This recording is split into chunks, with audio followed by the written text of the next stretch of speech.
Bismillahirrahmanirrahim. Alhamdulillahirabbil alamin wassalatu wassalamu ala asyrafil anbiya'i wal mursalin wa ala alihi washabbihi ajmain. Rabbi shrah li sadri wa yassir li amri wahlul 'uqdatam min lisani yafqahu qawli. Alhamdulillah, syukur kita pada Allah Subhanahu wa taala kerana masih lagi diberi kekuatan kepada kita semua untuk meneruskan kelangsungan kehidupan ini. Saya adalah sukarelawan kaunselor berdaftar Lembaga Kaunselor Malaysia. Pada ketika ini ingin berbincang satu tajuk yang sangat relevan dalam konteks masa sekarang bersama dengan tuan-tuan dan puan-puan sekalian, ya. So tajuk kita pada ketika ini ialah berkaitan dengan COVID-19 ataupun COVID-19 dan kesihatan mental dalam kalangan kanak-kanak, ya. Dan yang penting ialah apa tips yang boleh diambil oleh para ibu bapa untuk mengurangkan, ya, masalah kesihatan mental dalam kalangan anak-anak sepanjang tempoh PKP, tempoh COVID-19 ini, insya-Allah, ya. Jadi saya Profesor Madya Dr. Muhammad Zahrawi Maqnoor selaku kaunselor dan juga pensyarah di satu jabatan Medical Education, Pusat Pengajian Sains Perubatan, USM Kampus Kesihatan Kubang Krian, Kelantan. Apakah yang ibu bapa perlu kuasai untuk memastikan mereka menjadi pelindung, ya, pelindung kepada ibu bapa dalam situasi kritikal pada saat ini, ya. Jadi saya di sini menyenaraikan ada 3 perkara penting yang harus diambil berat oleh parents, oleh ibu bapa apabila mereka nak berdepan dengan anak-anak, ya. Jadi saya mengharapkan ibu bapa di sana memahami perkara ini dengan jelas, ya. Pertama sekali, ibu bapa kena tentukan sikap ataupun perception ataupun pendirian terhadap COVID-19 itu sendiri. Sikap dalam kalangan ibu bapa sangat penting kerana daripada sikap ini inilah dia mencerminkan tindakan ataupun action yang akan mendorong ibu bapa ambil untuk berhadapan dengan anak-anak, berhadapan dengan ahli keluarga yang lain. Itu yang pertama. Yang kedua, ibu bapa harus memiliki ataupun mempunyai maklumat yang tepat mengenai COVID-19. Maklumat tentang gejala, maklumat tentang kesan, maklumat tentang perawatan, maklumat tentang perkara-perkara lain yang berkaitan dengan COVID-19, ya. Dan juga maklumat yang berkaitan dengan pengubatan, perawatan, termasuklah maklumat berkaitan dengan vaksin dan sebagainya. Yang ketiga, ibu bapa harus bijak. Harus pandai berkomunikasi dengan baik dengan anak-anak dalam situasi yang tegang dan stres, situasi yang bimbang dalam tempoh gejala ataupun pandemik COVID-19 ini, ya.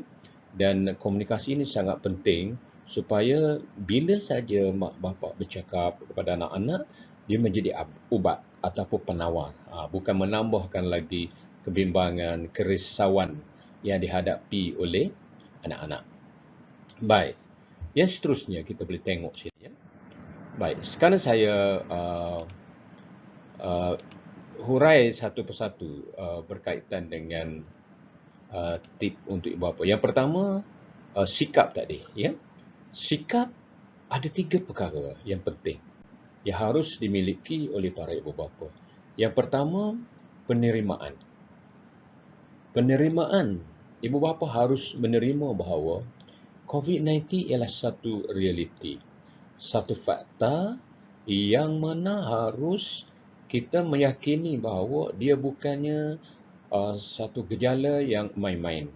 Direka, dicipta oleh seseorang oleh satu pihak untuk mengaburi mata dunia. Tidak. So ini adalah fakta. Dia merupakan satu wabak yang berjangkit kepada seorang, pada orang lain melalui berbagai cara. So kena terima hakikat. Kalau kita tak terima hakikat, sukar untuk kita menentukan apakah action yang akan kita ambil. Ya?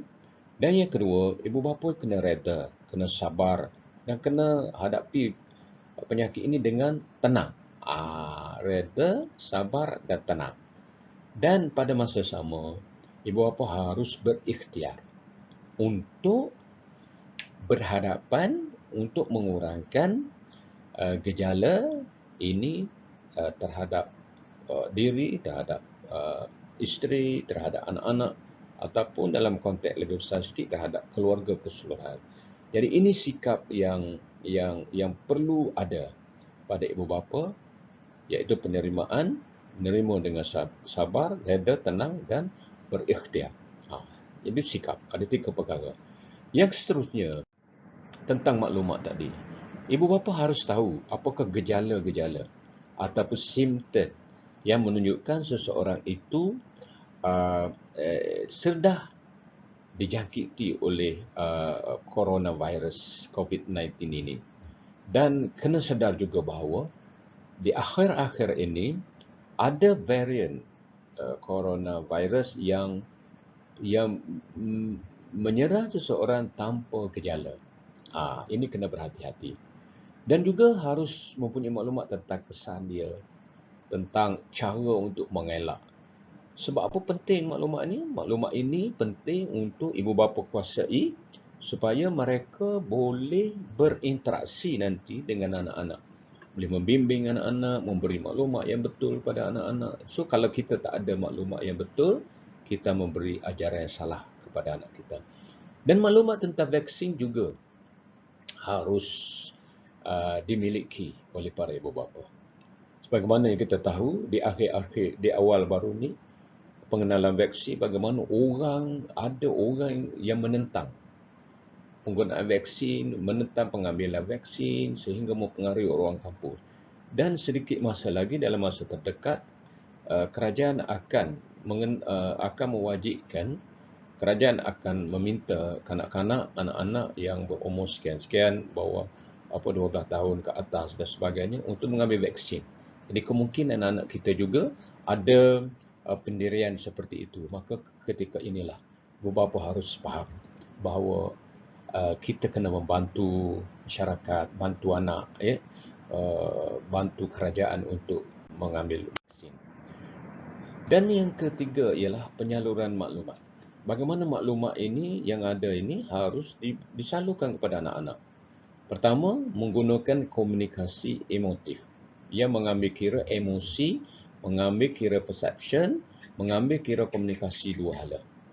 Dan yang seterusnya, ibu bapa harus sedia mendengar dalam membicarakan soal vaksin, soal COVID-19, soal impak dia, soal cara atasi, ya. Jadi sedia mendengar sangat penting dalam kalangan ibu bapa. Baik. So, apa yang ibu bapa boleh buat dalam tempoh ini? Ya. Pertama, ibu bapa harus menyediakan satu suasana yang kondusif, yang selamat kepada ibu bapa, kepada anak-anak dan keluarga, supaya mereka tidak rasa terancam. Antaranya ialah masa bersama. Ya. Sekarang ini tempoh PKP, ya. Dan ambillah masa ini untuk kita membina satu perasaan baru dalam kalangan anak-anak, khususnya kalangan isteri kita, ya, melalui aktiviti bersama. Kalau selama ini contohnya kita jarang ataupun tidak pernah untuk makan bersama, tak sempat kerana sibuk dengan bekerja untuk makan bersama, inilah masa untuk kita makan bersama. Kalau selama ni kita tak sempat untuk solat bersama berjemaah, inilah masanya. Kali ini ayah menjadi imam, anak sulung lelaki menjadi imam dan sebagainya. Jadi kalau kita sempat melaksanakan perkara-perkara ini, wujud satu kebersamaan dengan anak-anak dan sedikit sebanyak boleh menyediakan suasana yang baik, yang selamat kepada ibu bapa. Dan ibu bapa harus bertindak sebagai model dalam mengurus emosi. Maknanya, untuk mengelak anak rasa cemas sebagai contoh, ibu bapa harus menunjukkan dulu bahawa dia tidak cemas. Mereka tidak cemas. Bahkan mereka boleh kongsi dengan anak-anak bagaimana untuk mengelak rasa cemas, rasa takut, rasa bimbang dengan COVID-19. Baik, saya ambil satu situasi di mana anak-anak berasa cemas, gelisah, bimbang dengan isu-isu yang berkaitan dengan COVID-19.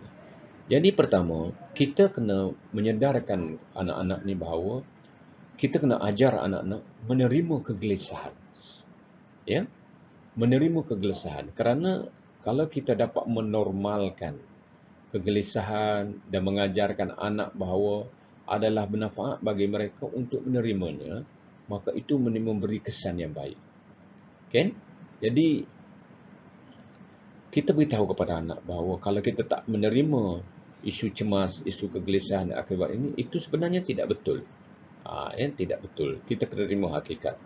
Kemudian anak dapat mempelajari kemahiran untuk mengurus kebimbangan. Jadi kalau dia dapat mengiktiraf, menerima adanya kebimbangan, kegelisahan dalam diri, maka senang bagi dia untuk mengurus diri dia supaya berhadapan dengan kebimbangan.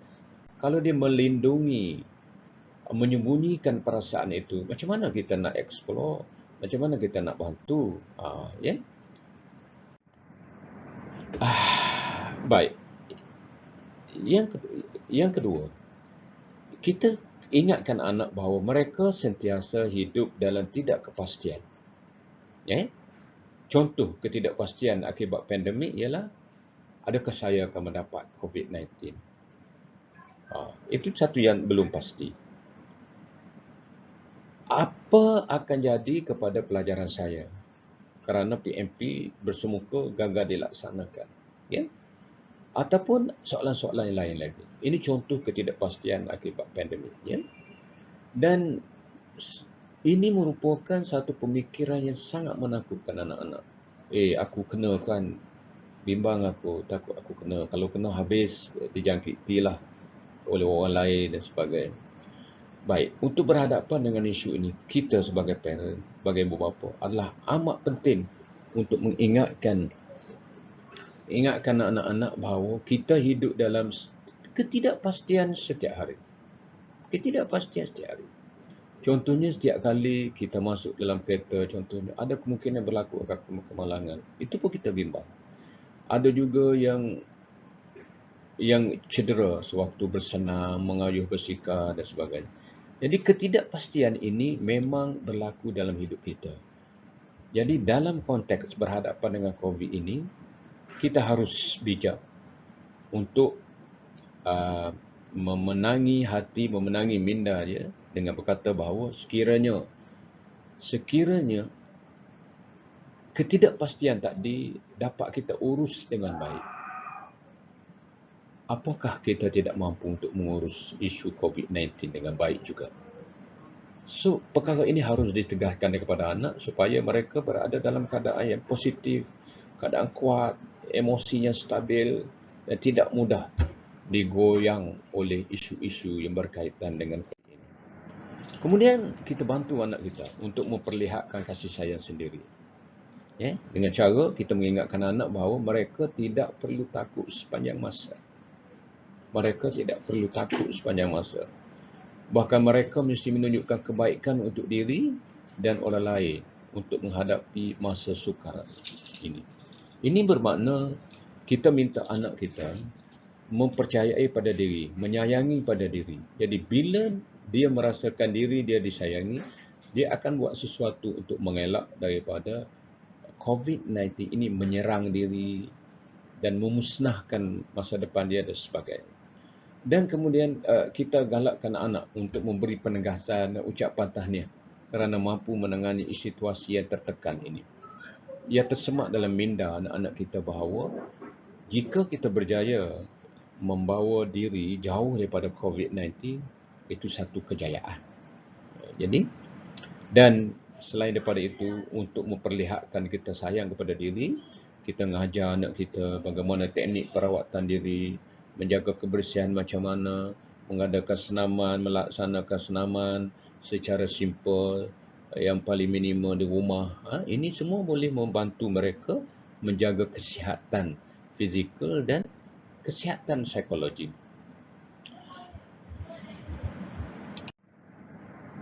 Seterusnya, kita mengingatkan anak kita bahawa betapa perlunya kita mengikut peraturan pihak berkuasa.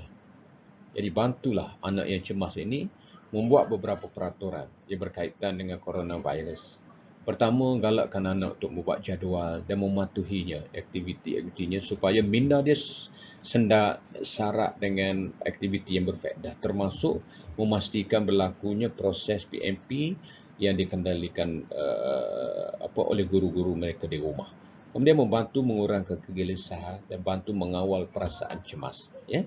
Kita beritahu bahawa peraturan yang disediakan oleh pihak berkuasa, pakai mask contohnya, penjarakan sosial, membasuh tangan sepanjang masa dan sebagainya, penting untuk mengelak kita daripada terkena jangkitan coronavirus. Kemudian tetapkan matlamat.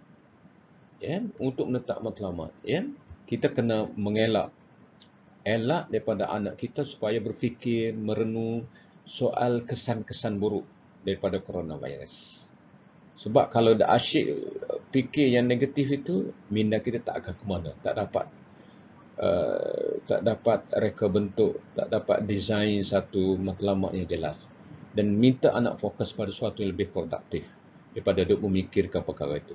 Seterusnya, bantu anak untuk menetap matlamat yang nak dicapai. Ingat, ya, menghasilkan pemikiran yang tidak melibatkan coronavirus adalah satu kemenangan.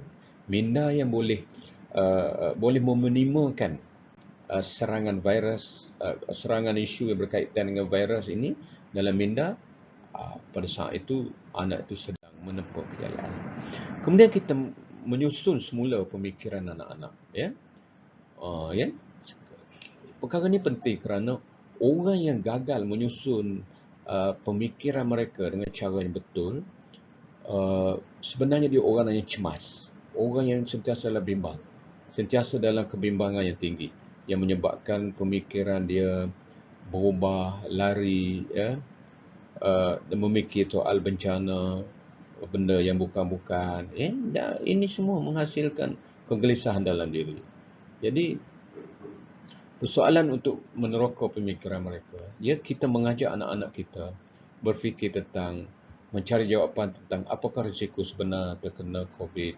Jangan dengar khabar-khabar yang tak pasti. Apakah langkah yang saya boleh ambil untuk mengurangkan risiko walaupun saya terkena virus? Apakah kemungkinan saya akan sakit parah? Perkara ini harus diberi satu persatu maklumat yang jelas supaya pemikiran mereka tersusun semula akibat daripada salah fikir tentang, salah tanggap tentang coronavirus ini. Jadi peranan kita adalah untuk membimbing anak, ya, anak ke arah pemikiran realistik dan bukannya memfokus diri pada senario yang terburuk. Dan kita mahu anak kita sentiasa mencari bukti di sebalik pemikiran mereka, di fakta tadi. Sebaik-baiknya anak hendaklah diajar untuk melakukan perkara itu sendiri dan bukannya bergantung kepada orang lain. Ya. Kemudian kita bagi homework kepada rekod pemikiran sebagai kerja rumah untuk memudahkan proses pemikiran. Dan seterusnya, yang terakhir ialah kesedaran. Kesedaran kepada anak-anak penting untuk mengurangkan kegelisahan. Dengan penuh perhatian, seorang lebih memusatkan perhatian pada masa kini dan bukannya pada pemikiran cemas masa lalu atau masa depan yang membantu. Dan akhirnya, kita harus mengingatkan anak kita bahawa soal sakit, demam, penyakit dan sebagainya adalah, kalau kita sebagai orang Islam, kita ingatkan bahawa ini semua ujian daripada Allah Subhanahu Wa Taala untuk memberi martabat, menaikkan martabat dan menghapuskan dosa manusia. InsyaAllah beberapa tips yang saya sebutkan ini akan dapat sedikit sebanyak membantu saya, membantu rakan-rakan di luar sana supaya dapat membina anak-anak kecil yang kuat jati diri, yang kuat emosi yang kuat segala-galanya untuk mengelak diri terjerumus dalam perkara-perkara yang tidak sepatutnya berlaku. Wallahu a'lam, jumpa lagi dalam siri yang lain. Assalamualaikum warahmatullahi wabarakatuh.